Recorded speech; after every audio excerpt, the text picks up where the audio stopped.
저희가 나눌 말씀은 마태복음 8장 21절에서부터 25절까지 보겠습니다. 마태복음 8장 21절에서부터 25절입니다. 제가 한 절, 우리 성도님들이 한 절 이렇게 교독하도록 하겠습니다. 제자 중에 또 한 사람이 이르되 주여 내가 먼저 가서 내 아버지를 장사하게 허락하옵소서.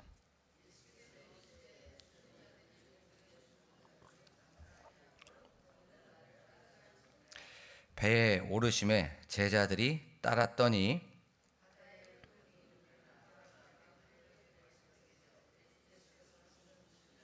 함께 읽겠습니다. 그 제자들이 나와 깨우며 이르되 주여 구원하소서 우리가 죽겠나이다. 아멘. 할렐루야. 오늘도 이 새벽에 하루를 말씀과 또 기도로 또 찬양으로 또 하나님께 여는 여러분들에게 주님의 은혜와 또 평강이 가득하시기를 간절히 소망합니다.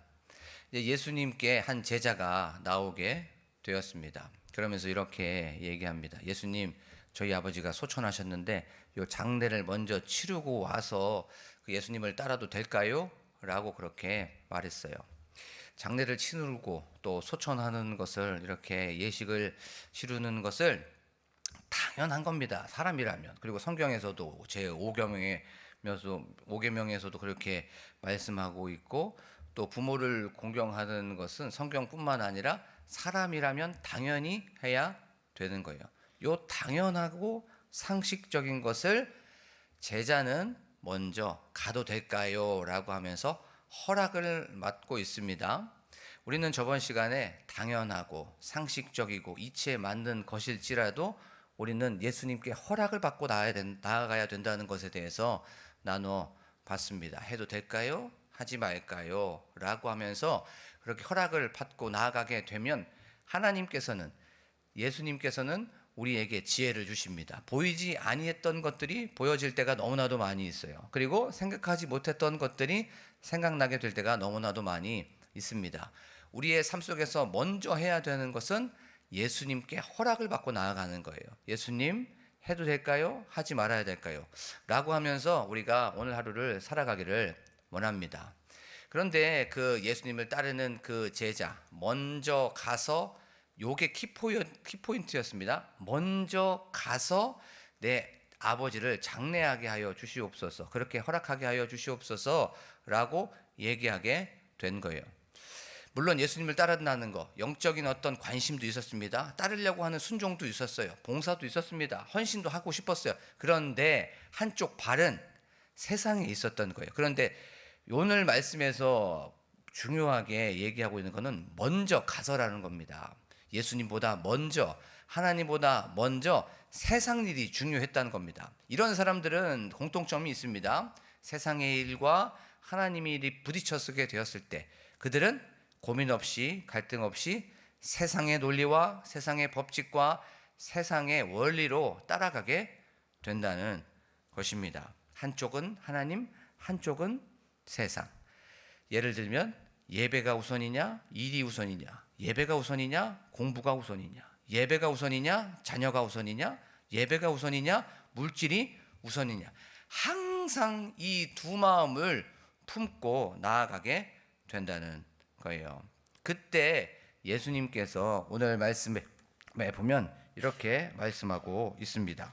제자 중에 또 한 사람이 이르되 주여 내가 먼저 가서 세상과 하나님의 일을 같이 섬기려고 하는, 아니 세상의 일이 더 중요한 그 사람에게 이렇게 내 아버지를 장사하게 허락하옵소서 얘기하니까 예수께서 이르되 죽은 자들이 그들의 죽은 자들을 장사하게 하고 너는 나를 따르라 하시니라 라고 성경은 말씀하고 있습니다. 죽은 자들, 예수님을 아직 믿지 않고 있는 그 사람들을 죽은 자라고 말하고 있어요. 그 사람들이 장례를 치르게 하고 너는 나를 따르라 라고 말씀하신 거예요. 요걸 딱 그렇게 그냥 문자적으로 받아들이면 이거 예수님 인륜도 다 저버리시고 이런 장례도 치르게 못 하시는 거, 이거 너무 좀 말도 안 되는 거 아니야? 인륜을 저버리는 거 아니야? 라고 그렇게 우리가 생각해 볼 수가 있습니다. 그런데 이 말씀은 그런 말씀이 아닙니다. 성경은 분명히 부모를 공경하고 버리지 말라고 분명히 얘기합니다. 이 말씀은 하나님의 절대적인 요청 앞에서 그 모든 것들은 다 상대적이라는 거예요. 이걸 꼭 기억하십시오. 하나님의 절대적인 요청 앞에서 이 모든 것들은 다 상대적이라는 겁니다. 이 모든 자녀, 아버지, 돈, 물질, 어떤 가치관, 이런 모든 것들은 다 하나님 앞에서는 상대적인 것을 우리 예수님께서는 말씀해 주고 있어요. 근데 우리가 말씀을 한번 곰곰이 한번 보십시오. 요 제자들이 따르고 있었어요. 그런데 한 제자가 나온 겁니다. 근데 요 제자들 중에서 이 상황을 보면서 지그시 웃고 있었던 그 제자가 있었어요. 그게 누굴까요? 마태복음 4장에 보면 이제 예수님께서 갈릴리 이렇게 호수를 따르고 있었어요. 따라가고 있었는데 그때 갈릴리 호수 이제 나와가지고 그물을 깁는 제자가 있었습니다. 첫 번째 그 제자의 두 명의 이름이 나옵니다. 그 사람이 베드로와 그의 형제 안드레였습니다. 그렇죠? 그리고 나서 예수님께서 나를 따르라 하니까 배와 그물을 버려두고 떠나가게 돼요. 그 상황을 베드로 안드레가 보고 있었을 거예요. 야, 그 아버지를 먼저 장례를 치르고 예수님 따르겠다고? 나는 안 그랬는데, 우리는 안 그랬는데 라고 분명히 얘기하고 있었을 거예요. 그리고 또 조금 더 가시다가 보니까 예수님께서 또 어떤 제자 두 명을 만나게 됩니다. 그렇죠? 그 제자가 누구냐면 세베대의 아들 야고보와 요한을 만나게 되죠. 그 세베대의 아들 야고보와 요한, 베드로와 안드레는 요 상황 속에 분명히 있었을 거예요. 그러면서 우리는 특별히 이 야고보와 요한은 배와 그물에다가 하나를 더 추가합니다. 뭐 걸립니까? 세베대, 이 아버지를 버려두고 예수를 쫓으니라, 예수를 따르니라라고 성경은 분명히 말씀하고 있어요.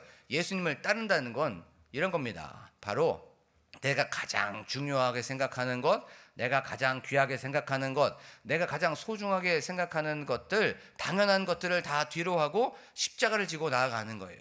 물론 이렇게 가다가 보면 사람들한테 손가락질을 받을 수도 있고요. 또 사람들한테 또 핍박을 받을 수도 있습니다. 아유, 유별나네, 유별나. 그렇게 예배 한번 빠지고 나가면 안 되나? 라고 하면서 그런 핀잔을 받을 수도 있어요. 예전에 이제 사역을 하면서 굉장히 신실한 그런 지체가 있었습니다. 실제로 요와 같은 상황이 벌어지게 된 거예요. 아버지가 장례가 난 겁니다. 소천을 하시게 된 거예요. 그런데 그때가 주일이었어요. 그리고 11시가 입관 시간이었습니다. 입관 시간.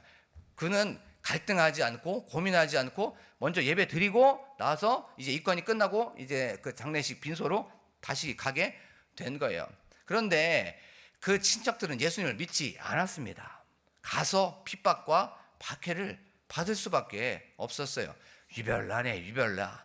그거 한번 빠진다고 뭐가 달라지나? 라고 하면서 그렇게 어려움을 겪게 되었던 것을 알 수가 있었습니다. 사랑하는 광복교회 성도 여러분, 예수님을 따르는 것보다 중요한 건 없습니다.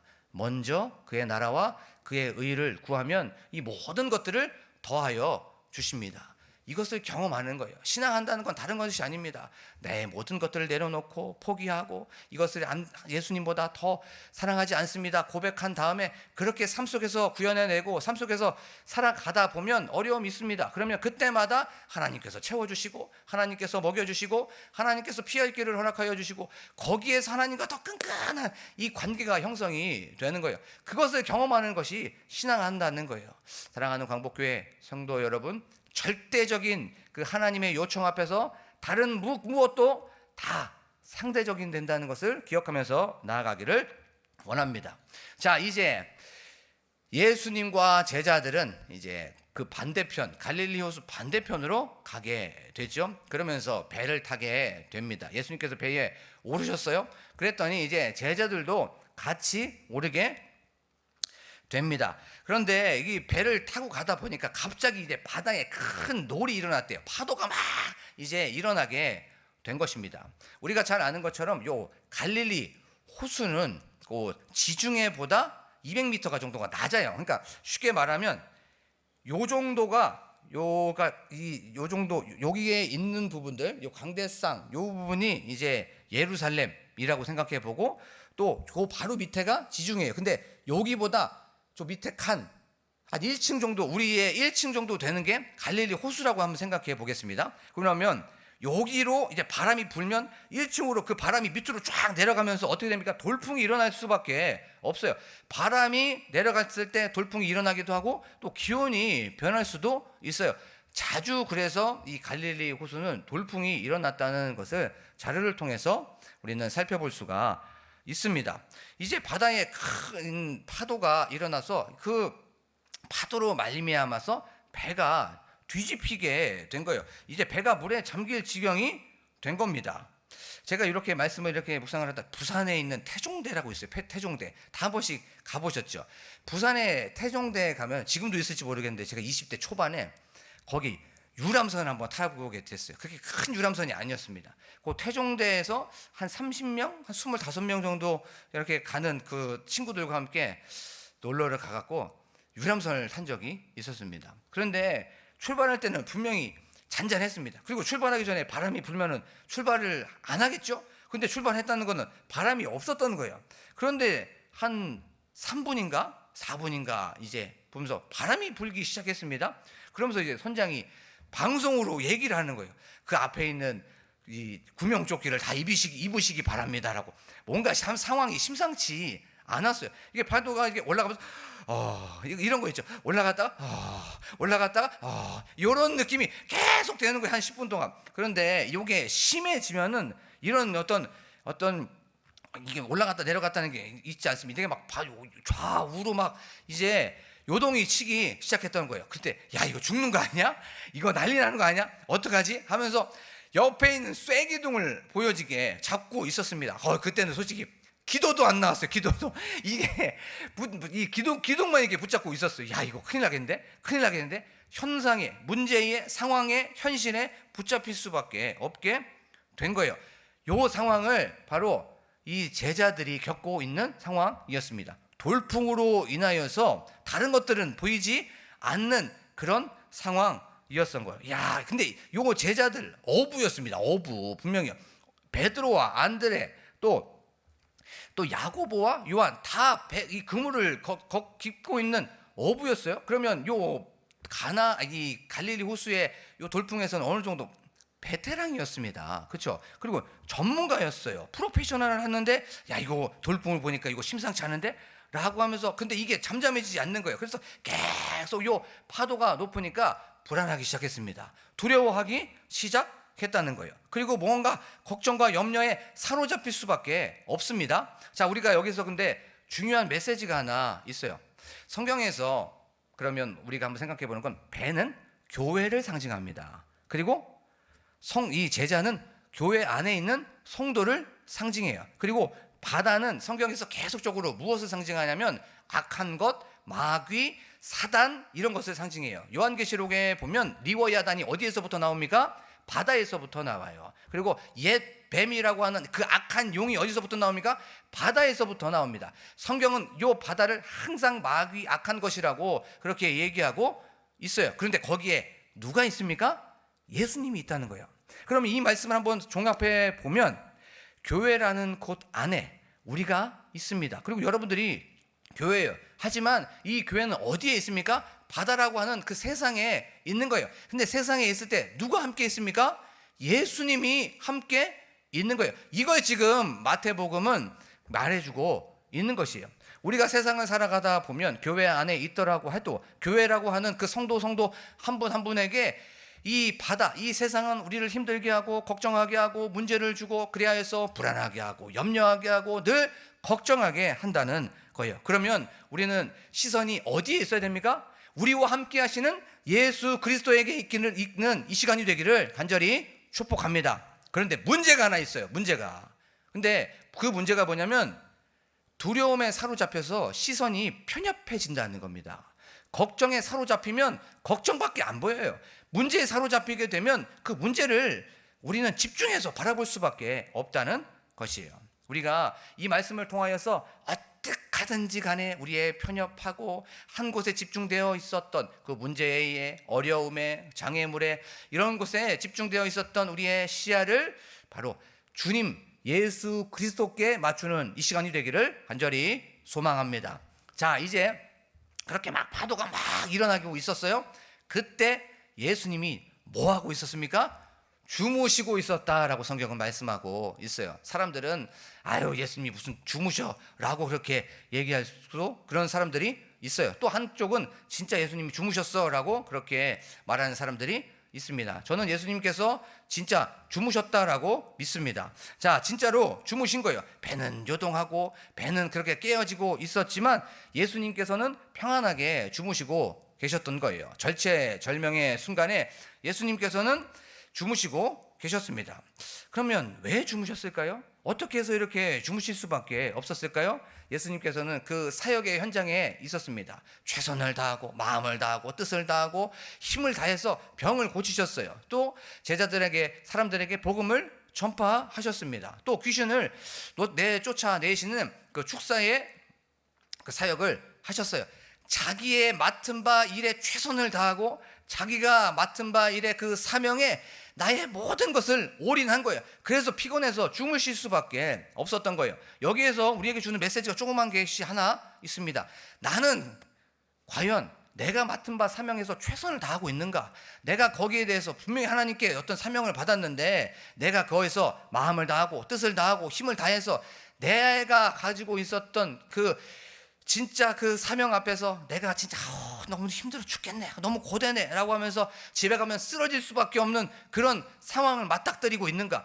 예수님은 그 사명 앞에서 그렇게 너무나도 힘들어서 쓰러져서 어떠한 상황 속에서도 잠을 잘 수밖에 없는 그런 상황을 맞닥뜨리셨는데, 나는 아버지로서 아니면 어머니로서 부모로서 자녀로서 장로님으로서 권사님으로서 집사님으로서 성도님으로서 맡은 바 사역에 최선을 다해서 그래 너무나도 고다다 하지만 이 고됨이 하나님께서는 분명히 나한테 칭찬을 하여 주실 거야 라고 하면서 그렇게 최선을 다하고 있는가를 한번 자신에게 질문해 보면서 나아가기를 원합니다. 맡은 바 사역에 최선을 다하십시오. 그러면서 집에 가서는 골아 떨어질 정도로 우리가 그래 잘했어 라고 하면서 보람 있는 하루를 살아가기를 원합니다.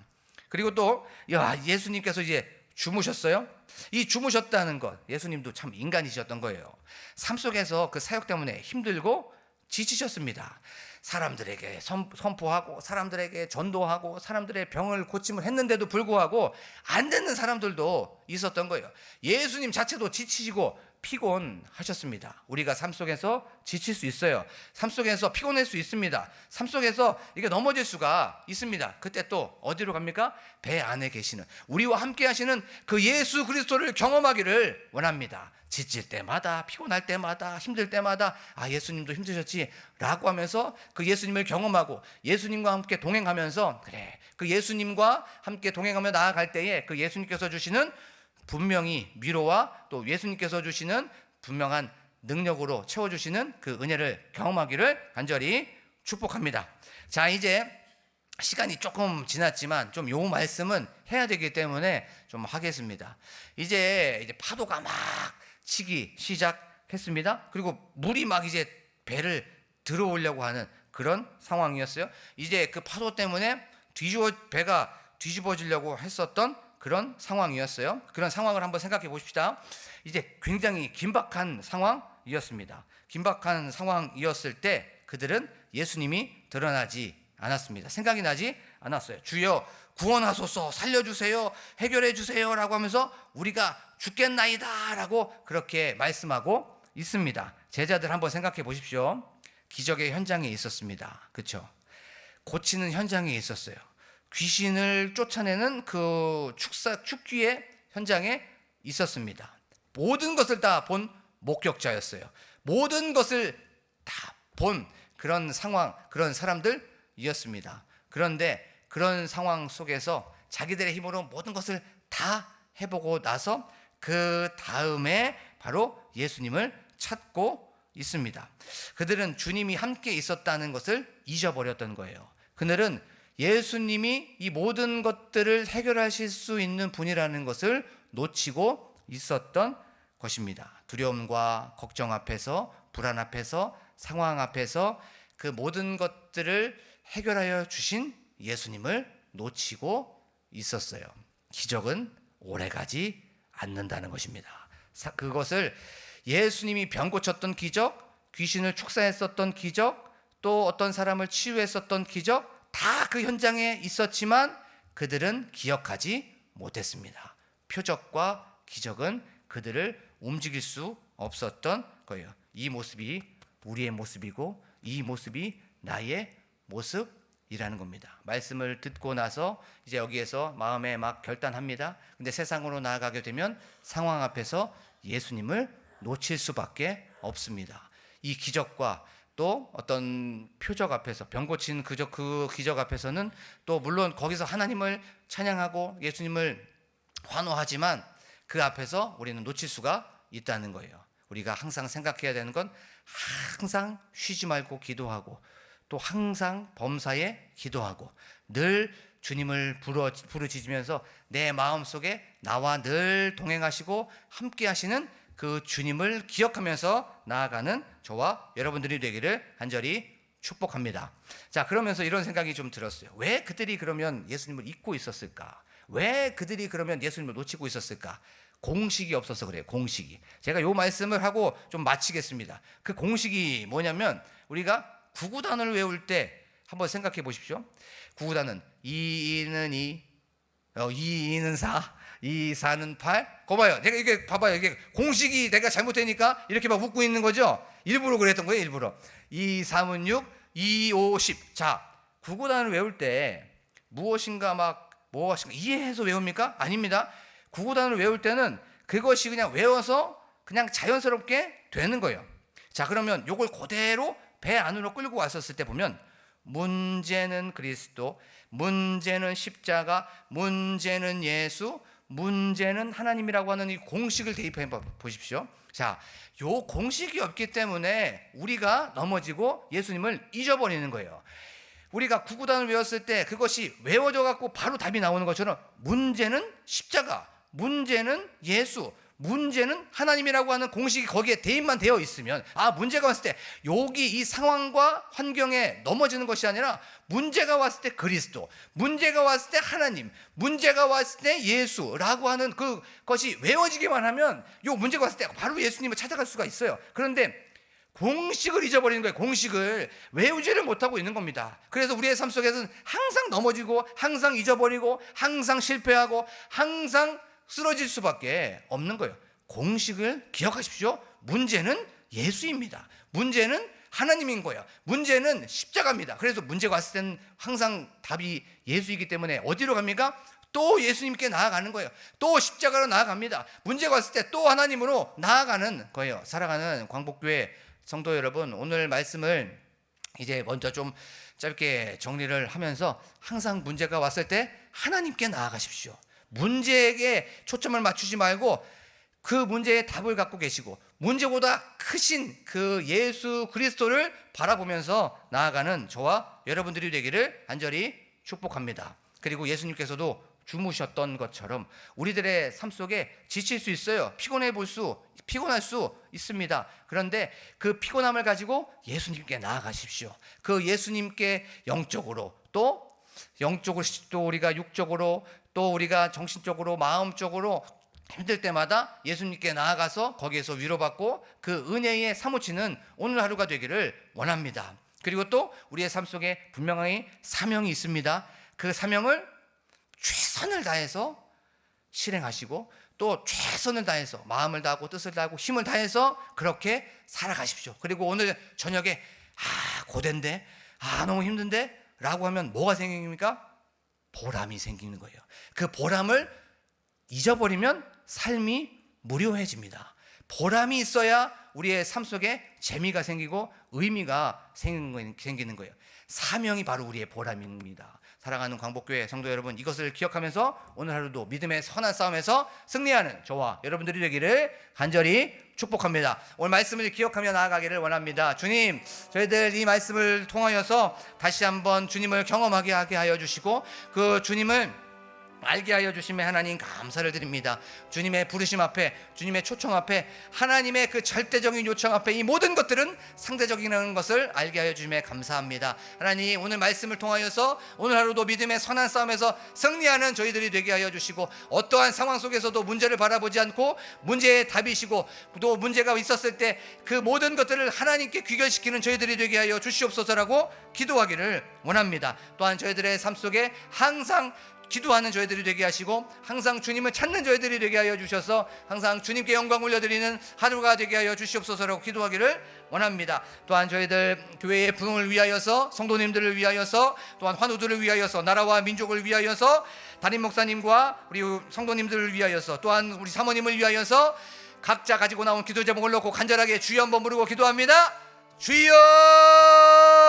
하나님 아버지 감사합니다. 오늘도 말씀을 통하여서 저희들에게 은혜를 허락하여 주시고, 또한 말씀을 통하여서 다시 한번 십자가와 예수와 하나님을 기억하게 하여 주시면 하나님 감사를 드립니다. 우리 마음속에서 다시 한번 하나님을 집중합니다. 하나님께 나아갑니다. 문제보다 크시고 문제의 답을 갖고 계시는 그 주님을 바라봅니다. 문제의 그 모든 것들은 하나님으로, 또한 예수 그리스도로 십자가로 귀결된다는 것을 알게 하여 주심에 감사를 드립니다. 이 공식을 하나님이 우리 마음속에 얻고 나아가게 하여 주시옵소서. 문제가 있을 때마다 그 십자가 앞으로 나아가게 하시고, 예수 그리스도 앞으로 나아가게 하시고, 하나님 옆에 나아가는 저희들이 될 수 있도록 하나님 아버지 도와 주시옵소서. 하나님 아버지, 또한 저희들의 삶 속에 지칠 때가 많이 있어요. 하나님, 피곤할 때가 너무나도 많이 있어요. 사람이기 때문에, 부족하기 때문에, 연약하기 때문에 그럽니다. 그때마다 예수님도 피곤하여서 주무셨다는 것을 기억합니다. 그 예수님께 나아갑니다. 그 예수님을 경험하는 이 시간이 될 수 있도록 도와주시옵소서. 우리에게 힘주시고, 우리에게 능력으로 찾아와 주시고, 우리에게 항상 풍성하게 채워주시는 그 주님을 경험하는 이 시간이 되게 하여 주시옵소서. 하나님, 또한 우리의 사명을 생각해 보게 됩니다. 하나님 아버지, 이 사명을 저희들 최선을 다해서, 마음을 다하고 뜻을 다하고 힘을 다해서 나아가게 하여 주시옵소서. 힘들고 어렵지만 하나님 아버지, 우리가 이 하루를 마감하게 되었을 때 하나님 너무나도 힘들어요. 하지만 잘했지요라고 그렇게 하나님께 칭찬받는 저희들이 될 수 있도록 도와주시옵소서. 하나님께서 주시는 잘했다, 충성된 종아, 잘했다, 내가 그것을 모든 것을 알고 있다, 기억하고 있다라고 하는 그 음성을 저희가 듣는 오늘 하루가 될 수 있도록 도와주시옵소서. 하나님, 사명에 충실하지 못했다면 다시 한번 거기에 충실하고 나아가는 저희들이 될 수 있도록 하나님 아버지 도와주시옵소서. 하나님 아버지, 저희들 경험하는 우리 광복교회 될 수 있도록 도와주시옵소서. 하나님 아버지, 우리 광복교회가 열방을 품고 나아가는 광복교회 되게 하여 주시옵시고, 필요한 것, 쓸 것 하나님 다 채워주시고 공급하여 주실 줄로 믿습니다. 하나님 아버지, 저희들 믿음이 견고하게 하시고, 또한 믿음이 굳건해지는 저희들 광복교회 될 수 있도록 도와주시옵소서. 기도가 살아있게 하시고, 또한 저희들의 삶 속에 항상 주님의 말씀이 충만하다고 소문난 교회 될 수 있도록 도와주시옵소서. 하나님, 우리 담임 목사님과 함께 동역하시는 사모님에게 함께하여 주시옵소서. 안식월 중에 계십니다. 하나님, 충전되게 하시고, 특별히 충전되었을 때에 성령의 충만함을 허락하여 주시옵시고, 하나님께서 주시는 은혜 위에 은혜도 허락하여 주시옵소서. 하나님, 그리하여서 목회 사역하는데 열매가 주렁주렁 넘쳐날 수 있도록 하나님 아버지 도와 주시옵소서. 하나님께 우리의 기도의 제목을 올려드립니다. 하나님께 우리의 마음에 있는 소망을 올려드립니다. 하나님 아버지, 이 시간 저희들과 함께하여 주시고, 저희들과 함께 동행하여 주실 줄로 믿습니다. 아버지 하나님, 저희들의 뜻대로 마시고 오직 아버지의 원대로, 아버지의 뜻대로 하여 주시옵소서. 하지만 저희들의 마음의 기도의 제목도 위로하여 주시고, 저희들의 마음의 기도의 제목들, 삶의 기도의 제목들 하나님께서 가장 좋은 것으로, 가장 맞는 것으로 채워주시고 공급하여 주실 줄로 믿습니다.